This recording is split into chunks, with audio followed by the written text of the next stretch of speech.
안녕하십니까. 네, 명버스터입니다. 반갑습니다. 오늘은요, 인과법을 배우는 궁극적인 이유에 대해서 한번 말씀드리겠습니다. 제 유튜브 영상, 그리고 저의 책, 그리고 저의 철학을 한마디로 하자면요, 인과법이라고 할 수 있거든요. 그런데 이 인과법을요, 잘못 이해하게 되면 다음과 같은 말을 할 수가 있다는 거예요. 야, 너는 전생에 복을 안 지었으니까 그렇게 가난한 거야. 야, 너는 전생에 악업을 많이 지었으니까 지금 그렇게 몸이 아픈 거야. 그러니까 참아. 야, 너는 전생에 복을 안 지었으니까 그러니까 이번 생에 노예인 거야. 너는 양반인 내 말을 잘 들어야 해. 알겠어? 인과법이라 하는 것은 누구의 잘잘못을 가리기 위한 가르침이 절대 아닙니다. 같은 칼이라 하더라도요, 의사가 사용하면 그것이 사람을 살리는 메스가 되지 않습니까? 그런데 그 칼을 잘못 사용하게 되면 흉기가 될 수도 있지 않습니까? 인과법도 마찬가지로 이것을 잘못 사용하게 되면 사람에게 굉장히 큰 상처를 줄 수가 있다는 겁니다. 불교에는요, 업력과 원력이라는 것이 있는데요, 업력이라 하면요, 과거 나의 행동 때문에 내가 지금 끌려갈 수밖에 없는 어떤 힘, 그것을 업력이라고 하거든요. 술을 안 먹고 싶은데 안 먹을 수 없고, 화를 안 내고 싶은데 안 낼 수 없는 것, 운동을 해야 되는 것을 아는데 운동을 하고 싶은데도 불구하고 내가 운동을 할 수 없는 것, 이런 것들이 다 업력 때문이거든요. 소위 말해서 습관의 힘이라고 이야기할 수도 있는데요, 3살 버릇 80까지 간다, 이런 말이 있지 않습니까? 그러면 나는 이대로 무너질 수밖에 없는가?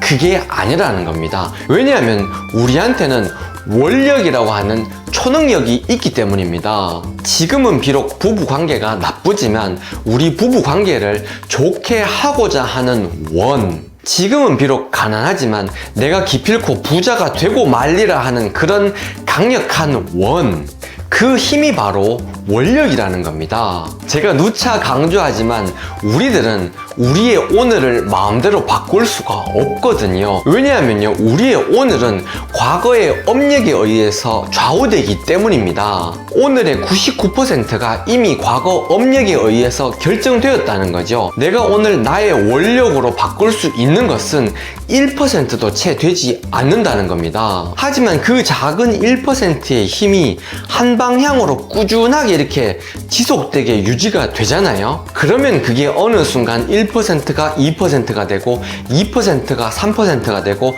3%가 5%가 된다는 겁니다. 그렇게 꾸준하게 원력을 키워 나가야 된다는 겁니다. 습관을 바꾸고 루틴을 바꾸는 거, 그게 바로 핵심이라는 겁니다. 식습관을 바꾸고, 말 습관을 바꾸고, 책 읽는 습관을 바꾸고, 정리정돈하는 습관을 기르는 것, 한마디로 숙제를 쌓아 놓지 말고 미리미리 이렇게 해버리는 것, 그것을 이야기하는데요, 그 습관들이 모여가지고 나의 인생을 조금씩 점점 더 편하게 만들어준다는 겁니다. 이 방법대로 꾸준하게 이어나가기만 하면 이 원력이 어느 순간부터 업력을 이기는 순간이 온다는 겁니다. 그때부터는 내 인생을 내 마음대로 살아갈 수가 있다는 겁니다. 안 먹고 싶을 때 안 먹을 수 있고, 화 안 내고 싶을 때 화를 안 낼 수가 있다는 겁니다. 이렇게 내 인생을 내 자유자재로 살아가기 위해서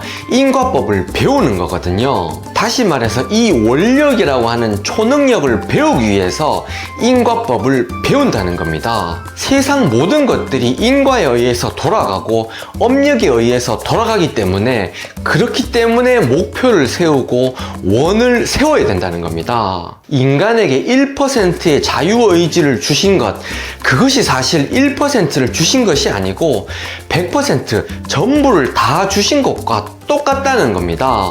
보물 지도달랑 한 장 주신 것이 사실 모든 것을 주신 것이랑 똑같다는 겁니다. 유명한 작가가 되고 싶다, 좋은 피부를 가지고 싶다, 부자가 되고 싶다, 괴로움의 완전한 소멸, 성불을 하고 싶다, 그 소망이 무엇이든지 간에 이 세상은 내가 원하는 것을 줄 수밖에 없다는 겁니다. 내가 그것을 포기하지 않는 이상, 내가 뭔가를 희생할 각오를 하고 그것을 원하는 이상 이 세상은 나를 이길 수가 없다는 겁니다. 저는 이 사실을 제 딸을 키우면서 알게 됐는데요. 예전에도 말씀드렸습니다만 제 딸이 닌텐도를 사달라고 이렇게 이야기했는데요.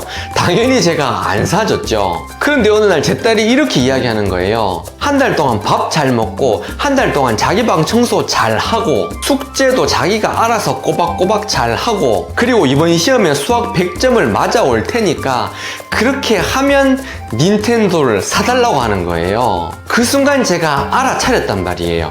야, 이 녀석은 닌텐도를 안 가질 수가 없구나. 내가 이 녀석한테 닌텐도를 안 사줄 수가 없구나 하는 것을 알게 됐다는 겁니다. 모든 것은 결국 하나님과 부처님 손에 달려있는 것 아니겠습니까? 그렇지만 내가 원을 세우고 그 목표를 향해서 끊임없이 노력하고 뭔가를 희생할 각오를 해가지고 그것을 끊임없이 원하잖아요. 그렇게 하면 그분들께서 저의 원을 들어주실 수밖에 없다는 겁니다. 내가 그것을 포기하지 않는 한 그분들은 결국 그것을 들어주실 수밖에 없다는 겁니다. 지금 그분들께서 그것을 들어주시지 않는 이유는요, 제가 아직 그만한 자격을 갖추지 못했기 때문입니다. 그래서 그것을 안 들어주시는 거거든요. 왜냐하면요, 그것을 가질 수 있는 자격을 갖추지 않은 자에게 그것을 미리 주잖아요. 그러면 그거는 선물이 아니고 재앙이 되거든요. 그래서 그것을 아직 안 주신다는 겁니다. 그것 이외에는 아무런 이유가 없다는 겁니다. 그것을 안 들어주실 이유가 없다는 겁니다. 내가 그 자격을 갖추는 순간 이미 그것은 내 손 안에 들어와 있을 수밖에 없다는 겁니다. 제 딸 손에 이미 닌텐도가 들어와 있을 수밖에 없다는 겁니다. 왜냐하면 저 역시도 제 딸의 행복을 바라고 저 역시도 닌텐도를 사주고 싶거든요. 그런데 왜 안 사줬냐? 닌텐도를 제 딸이 가지게 되면 맨날 오락만 하고 공부를 안 하고 이럴 수밖에 없지 않겠습니까? 그런데 제 딸이 그 닌텐도를 가짐으로 해서 얻을 수 있는 단점, 그것보다 더 많은 장점을 이 친구가 이미 했단 말입니다.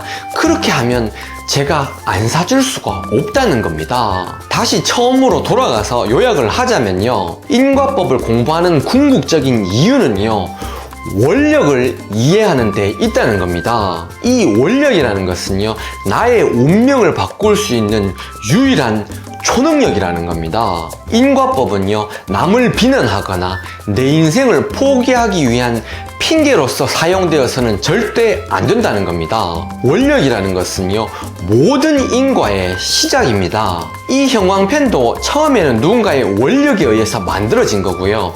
제 머리 스타일, 이것도 저의 원력에 의해서 만들어진 거고요. 이 마이크, 그리고 이 카메라조차도 모든 것이 다 처음에는 누군가의 원력에 의해서 시작되었다는 겁니다. 원력이라는 것은 모든 인과의 시작이라는 것을 명심하십시오. 그래서 이 명보석돌이가 여러분들의 건강과 행복과 지혜 증득을 바라는 것입니다. 모든 구독자 여러분들 건강과 행복과 지혜 증득을 이루시기 바랍니다. 명보석돌이었습니다. 감사합니다.